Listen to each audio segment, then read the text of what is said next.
کیا آپ نے کبھی سوچا ہے کہ جس دنیا میں ہم زندگی بسر کر رہے ہیں اس کو بننے میں کتنے کروڑوں سال لگے تھے اور کن کن مراحل سے گزر کر یہ دنیا رہنے کے قابل بنی؟ آج ہم وقت اور جگہ کے ایک ناقابل یقین سفر پر جا رہے ہیں تاکہ یہ معلوم کرے کہ کائنات گزشتہ 450 کروڑ سالوں میں کس طرح تیار ہوا تھا، سورج اور چاند کی پیدائش سے لے کر انسانوں کی پیدائش کے سفر تک۔ آئیے 450 کروڑ سال پیچھے چلتے ہیں۔ شاہ ٹی وی پر خوش آمدید۔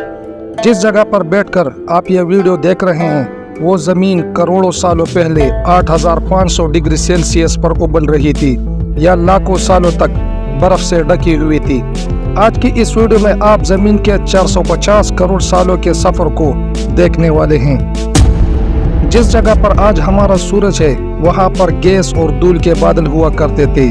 ریسرچر کے مطابق ان بادلوں سے دور ایک تارہ تھا جو وقت گزرنے کے ساتھ ساتھ کمزور ہو چکا تھا اور اچانک اس تارے میں ایک زبردست دھماکہ ہوا۔ اس دھماکے کی وجہ سے یہ گیس اور دھول ایک دوسرے میں دبنے لگے جس کی وجہ سے یہ بڑے بڑے اسٹرائڈ بننے لگے۔ اسی دباؤ کی وجہ سے بادلوں میں چھپے ریڈیو ایکٹیو عناصر نے گریوٹی پیدا کی۔ اس گریوٹی کی وجہ سے سینٹر میں ہیلیم اور ہائیڈروجن اکٹھا ہونے لگے۔ ہیلیم اور ہائیڈروجن اکٹھا ہونے سے جو دباؤ بنی اس کی وجہ سے ایک خطرناک دھماکہ ہوا جس کی وجہ سے ہمارے سورج کا جنم ہوا۔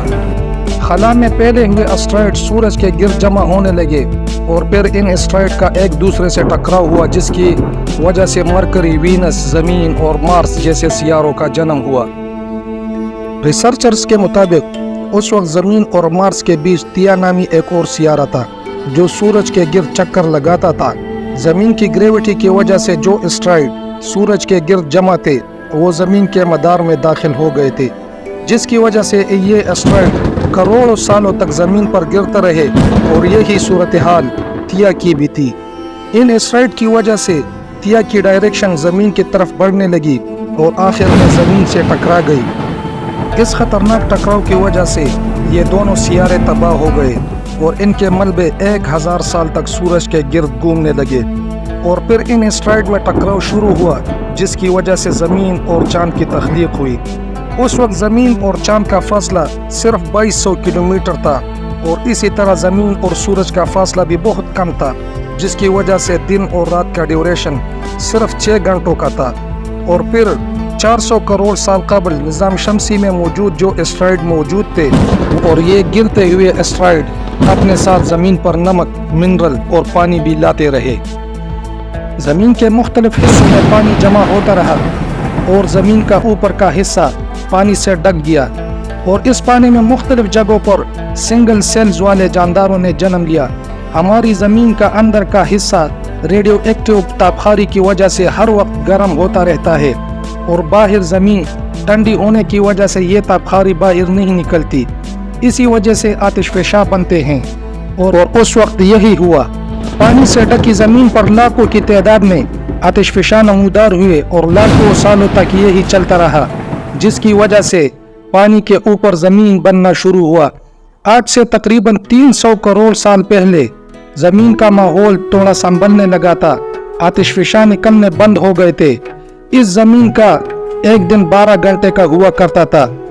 وقت گزرتا گیا اور سنگل سیل جاندار پانی میں رہنے لگے اور بڑھنے لگے۔ آج سے تقریباً 250 کروڑ سال پہلے کچھ ایسے جاندار پیدا ہوئے جو جینے کے لیے پانی کے اندر منرلز اور دھوپ کا استعمال کرتے تھے اور آکسیجن باہر نکالتے تھے، اور ان مائکرو بیکٹیریا کی وجہ سے فضا میں آکسیجن بڑھنا شروع ہو گیا اور آنے والے ہزاروں سالوں تک فضا میں آکسیجن کی مقدار بڑھ گئی۔ اس وقت زمینی سطح ٹھنڈا ہونے کے ساتھ ساتھ آکسیجن سے بھی بڑھ چکا تھا۔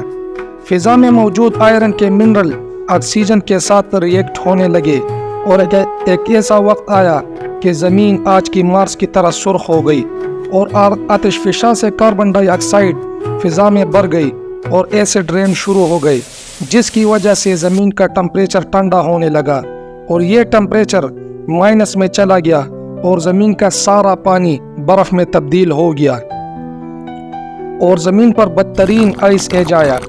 اس وقت ہماری زمین برف سے ڈک چکی تھی اور کئی لاکھ سالوں تک زمین ایسے ہی رہی اور پھر آتش فشاں سے نکلنے والی گرمی نے